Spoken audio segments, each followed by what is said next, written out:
So we were there on the design procedure for an electric vehicle. I was covering the aesthetic design, right? So with the first stage for design procedure is aesthetic design. And after that, we go to powertrain design, right? So powertrain design, this is the procedure for powertrain design.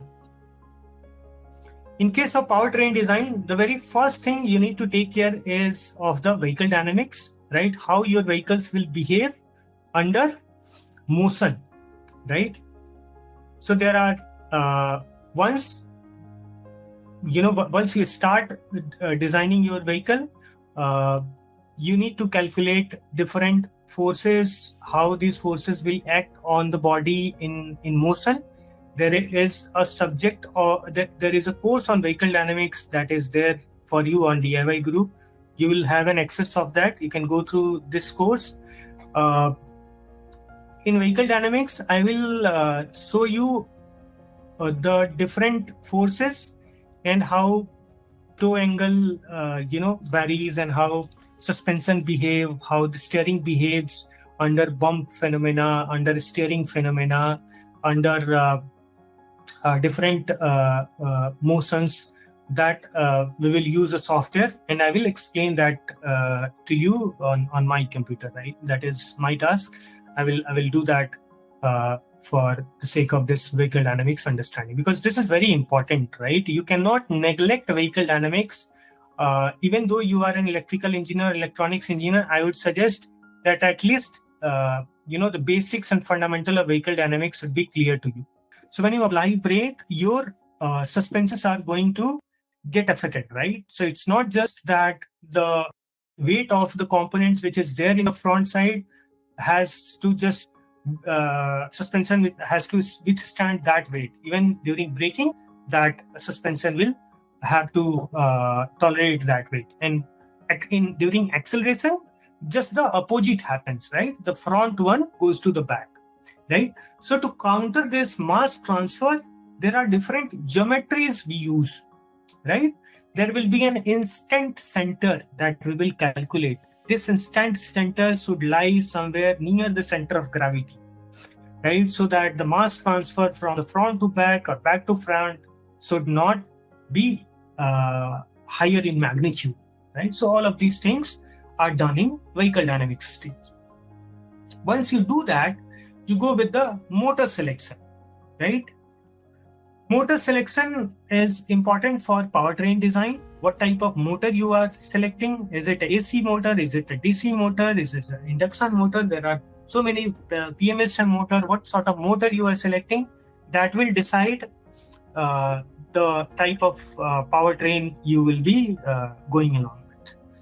After your motor selection, you go with the motor controller, right? So the specification of this motor will decide what sort of controlling mechanism this motor controller will have, right?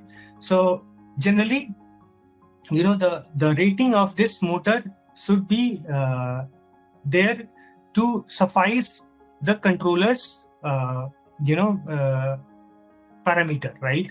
It should not be like if it is operating on 48 volt and your motor controller cannot operate on 48 volt. I mean, it cannot control this 48 volt motor. There would be disruption in that.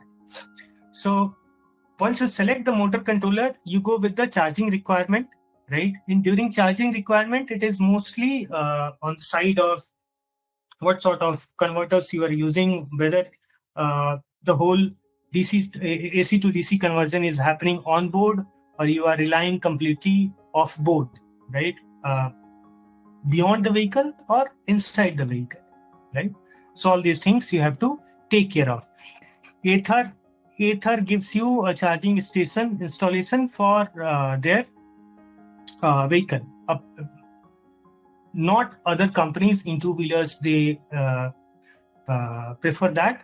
So if it's a two-wheeler, the conversion process that has to happen. And if it's a four-wheeler, let's say if it's a four-wheeler and there is a DC fast charger, the conversion process when we will talk about a charging station and all, there you will be able to understand more deeply into this. After charging requirement, we go to the transmission design, where we design whether we want to keep it front drive, rear drive, right? Where are the components of the motor going to be placed upon, right? All these comes under the transmission design segment. After that, we do the mathematical validation. It is more like how the power transfer will happen. Generally, the efficiency of the power transfer in case of electric vehicle is close to 90 to 95%, while in case of IC vehicle, it is close to 30 to 40%. Right. So we will look into phase which is called as wheel to wheel analysis, and during that analysis, I will show you how electric vehicles are more efficient compared to your IC vehicle.